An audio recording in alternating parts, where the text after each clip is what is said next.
I think it's a multitude of things. I think that the easiest way to sum it up is we came out. I kind of hid myself. I faded myself out the picture. I wasn't really prepared to do the whole camera thing. And Jimmy Paris, everybody was like, "Yo, like you in the group, dude. You gotta go out there, do whatever." So we go out. Record becomes a hit, and for the most part, this artist that I found, she's in the front. She's the one that's interfacing with the audience. Right. And I think that after a while, between the label, herself, sometimes I started getting overshadowed by all of her presence and all of her demands. Okay. Because at the end of the day, she's the focal point. A climate was created where you were made to feel Yeah, insignificant. In the equation. Yeah, okay. a little insignificant. And I never had a problem with that. It wasn't a big deal until it starts to get disrespectful. Right. And I think after a while, it started getting a little disrespectful. And once I broke off and started producing other people, my successes were so much bigger than Groove Theory. It's like you're dealing with one ego, and then when my turn comes, now you're dealing with my ego. Right. And I wasn't like loud, egotistical idiot. When it was your turn, did you let your nuts hang? Yeah, I definitely did. But in a in a different way. I'd be like, yo, I'm not going on the road, but you can have, you can give a half my money. Right. So whatever I was making, I'll take half of that. I don't feel like going on the road. I'm gonna go to the studio. So stuff like that. Wasn't any conversation like, it was you yesterday, it's me today. It was none of that. It was just a thing of everybody had it the way they had it between her and between the label, and I'm gonna do it the way I want to do it. Right. Because I can.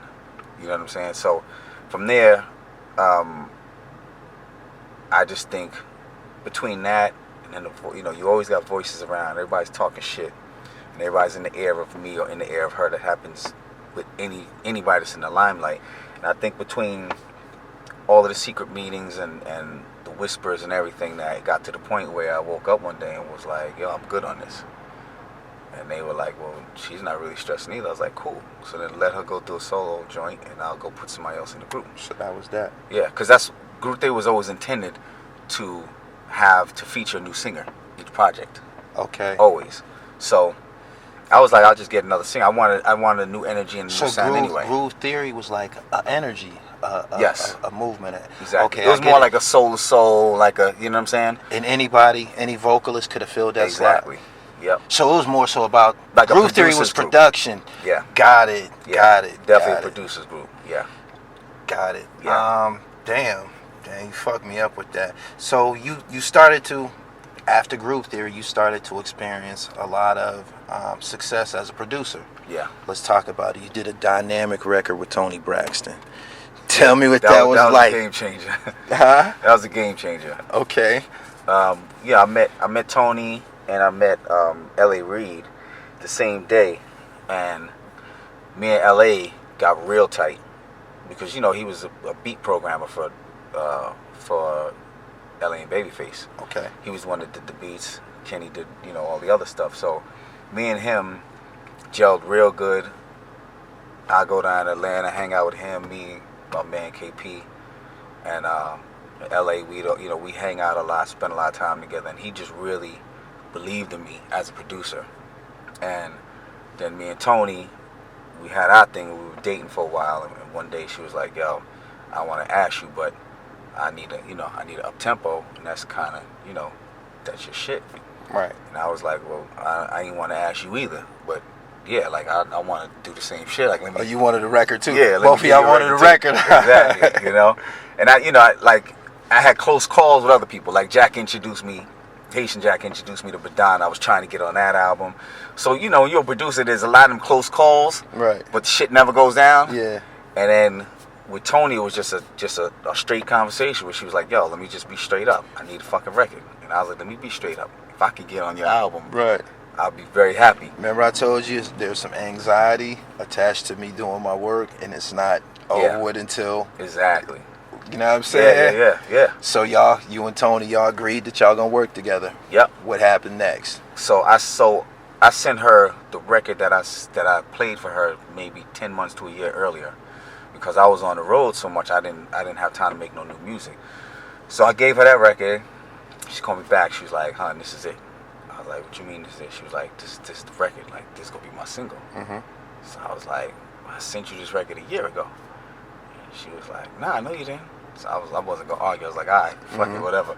So she sent it over to Babyface. He heard it, flew me out to LA. Me and him sat down and got going on the record. And then, that record is 20 million sold now. That So record ended up being what? #1 pop, #1 R&B. Okay. Pretty much #1 everything, won every award. Like, You're Making Me Higher? Yeah, You Making Me High, yeah. Yeah. Did you know that was going to be a banger? Didn't Redman get on that or some shit like that on a remix or something? Foxy like got on a remix. They did a million remixes to that shit. Right. But it was, it's like, I didn't know if it was going to be a single. Right. So I was like, a little iffy about it. Dallas Austin wrote a great record to it before that, and then we had to take that off and put Babyface's version on. So I was kind of iffy. I was kind of looking like, damn, this might be the fucking record that breaks. You know what I'm saying? Just not really sure of it. And then it was that record that just surprised me. It just went and kept going. And y'all even upped the ante by you appearing in the video. Yeah, and Billy Woodruff, the director, was like, Tony's putting that pressure on. I at first I was like, yo, listen, there's a dude, my man Jay-Z, there's another dude coming up called DMX. She should go the opposite, because I'm always on that opposite shit. I was like, you should go the opposite, put them dudes in the video. Right. She was like, yo, I'm not doing none of that shit. I want him in the video. So I went in the video, and then, that changed everything. That's like going the wheels from started turning. Yeah, going from BET to MTV. It's a game changer. So after that record and after that video, what was life like for the new Bryce? Was it the new Bryce? Yeah, it was the new Bryce. After that, it was like, we do a show, when she introduced everybody at the end, everybody's going crazy. Right. Like they put me in a variety of Hollywood Reporter, and I call up the office like, yo, you speak to whoever the reporter was, yo, stop fucking reporting about me. I didn't even know the power of any of these media. Yeah, I had no idea. Power. Yeah, and then it was like, yo, can you take Halle Berry to the Grammys this year? I'm like, who's Halle Berry? Like, the fuck are you talking about? I'm like, the light skinned chick from fucking the Spike Lee shit. Yeah. So I was lost and all. I had to like adapt my mind to it, but I basically, I think there was 6 or 7 super producers back then. Right. Stevie J was one, myself, R. Kelly, Babyface, Dallas Austin, Jermaine Dupri. We were known as the super producers, so we had a different kind of deal structure and everything. So I became a super producer. And then from there, it's just like, you look up at a calendar and you got every major artist in the world just booked on your calendar. Look, that's crazy. Yeah, and that just becomes your life. Then it, you become a business at that point. Was that to date Making Me Higher? Was that the climax as far as your hit records? Did you do other bomb records? Yeah, I think. Let me hear the resume. Let's hear it. My 2 biggest placements, I think, is Toni and Beyonce. Because Toni's at 20 million, Beyonce's at like 17 million. What record did you produce for Beyonce? I did a Hip Hop Star with her featuring Outkast, or Big Boy. And I did another one called Settle For You that leaked for her. But those are the 2, my Mary did like 4 million, Babyface 3 million. But the Toni and the Beyonce, those were like the killers.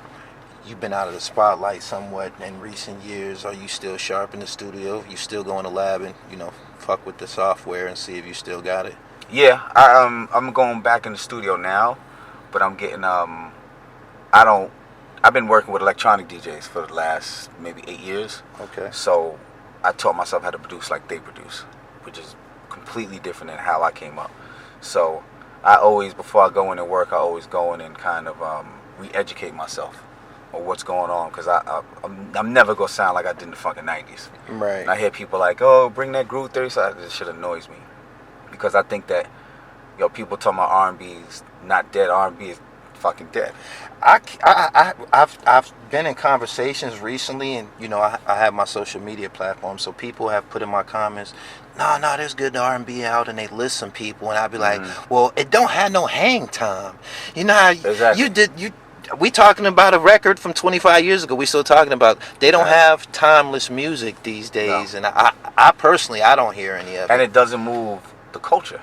Rap moves the culture. Right. So R&B used to move the culture. You know what I'm saying? Y'all were definitely an integral part of the shit, no doubt. Yeah. So R&B now, whatever they calling R&B now, it doesn't move the needle. It doesn't move culture. So to me, if it doesn't move the culture, then it died. Right. At least somewhat. You know what I'm saying? So to me, you know, I look at, you know, I think it's dope when these younger kids are influenced by what we did and they make something that sounds similar, but I expect them to evolve what we did into something new. Right. You know? I like the record that Jeremiah and Wale did. I love that record.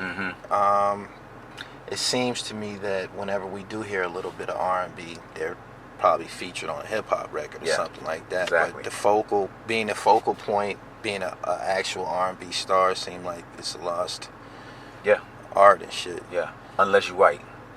Yeah.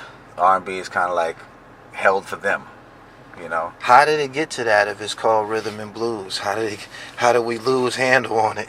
I think, you know, Barry Hankinson said to me a long time ago, he said when black people, when we create something special, it's like we make a sharp left turn.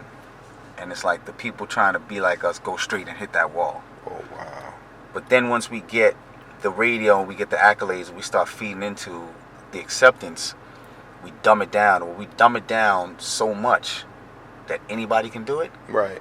Then they take it from us. Yeah. And then they replace us on all the radio and TV slots. Yeah. You know, when he said that to me, I was thinking about it. I was like, damn, I could kind of go back to the 60s, you know, and trace how that has happened. And I think that's what it is now, you know. That's part of my gripe with earlier we was talking about Eminem.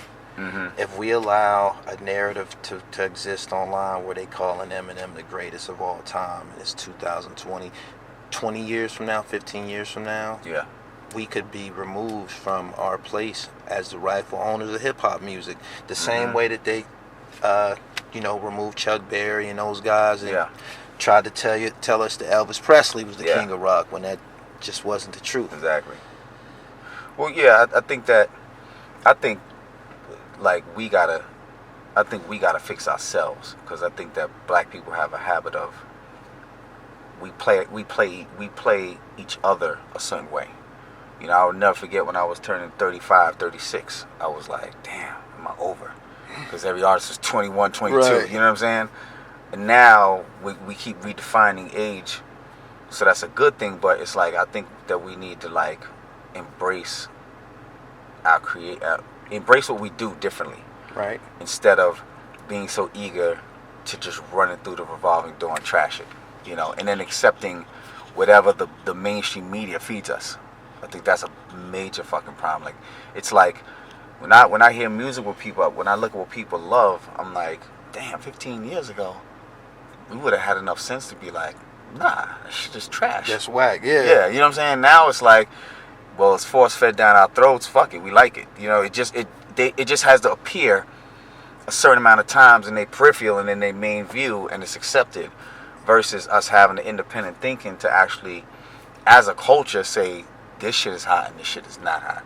Right. You know, I think that's a problem. Conversing with you through the course of the night. You got a background where you spent a period of your career amongst some of the most notorious Caribbean island gangsters. How did you meet Haitian Jack, man? You know I got to fire that one off on you.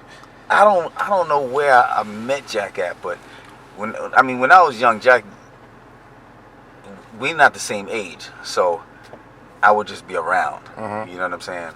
I was just he was, he's the big homie now, but back then I was one of the young dudes. My cousin Ganja, I was just one of the young dudes that was lucky enough to be around that crew. No doubt. So I would just watch Jack a lot in action, and then years later, me and Jimmy were in Atlanta. We went by to see him, and I was like, "Is this the same Jack from back in the days?" And I talked to him like, "You got a yellow Maxima?" He's like, "Yeah." I was like, "Oh shit." So I've known him for a very long time. Super cool dude, you know. You know him in the Maxima days. Yeah. We had the box Max. Yeah. Those it was wild the shit. days. Yeah. Yeah, he you know, I remember Jack when he was making a name for himself. Right. You know, but you know he was surrounded around a bunch of wolves. He wasn't the only one. It was a lot of them dudes. Right. Stretch, all them dudes they wasn't playing back then. You know. When you were when you were in New York, you grew up predominantly between, you said, Queens and Brooklyn. Jamaica, Queens, Brooklyn, and Washington Heights. Okay. Yeah. When you were in Brooklyn, you were in Flatbush. Crown Heights. Crown Heights. Mm-hmm. Okay. And what years was these? 84 to like 88, 89. Golden era hip hop. Yeah.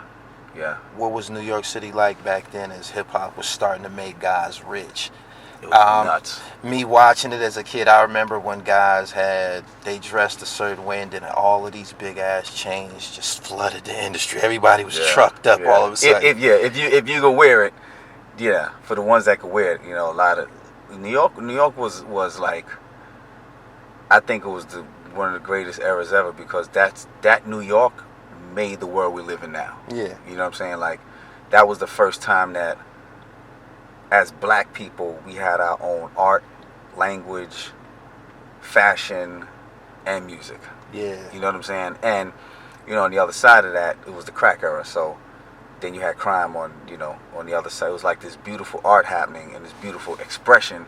And on the other side, it was like the gold rush with crack.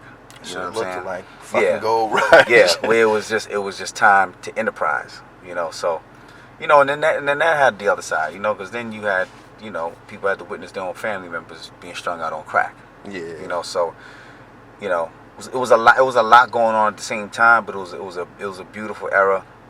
You know, and then you had the Americans, then you had the West Indians.